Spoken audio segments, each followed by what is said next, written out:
Alright guys, welcome to RC Mojo. This week we're out and about giving the FTX Ranger XC a bit of a test run. We try some hill climbing on hills that 1/10 scale trucks struggle on, crash quite a lot, and do some cruising. A bit of everything really, except rocks, but that's because there aren't really any near here and we're not supposed to be travelling about just yet.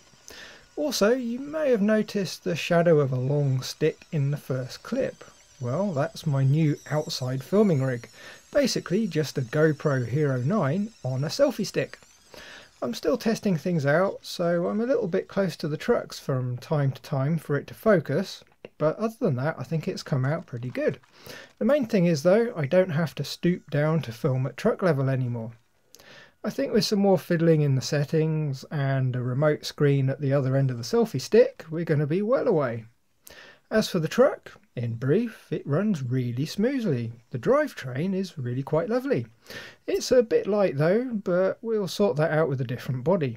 Worst thing though is the plastic wheel on the transmitter is really hard to use one-handed. There just isn't any grip at all. So we really need to make a new wheel with a foam tyre. Otherwise, especially for the money, it's a rather good little truck. We'll have to give it a few more runs just to see how the steering servo handles some long-term abuse, but first impressions are great. Anyway, I'm going to shut up now and leave you to it so you can hear all the sounds of the little truck falling over. I'll pop back right at the end.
And there we go. But one thing quickly, if you have yourself a GoPro or similar, make sure you turn off the auto orientation. Otherwise you'll end up with some clips in portrait if the camera's at a bit of an angle when you hit record. Really annoying. Right, as always then, thanks for watching, like if you liked, subscribe if you haven't, and leave a comment if there's something on your mind. Bye guys!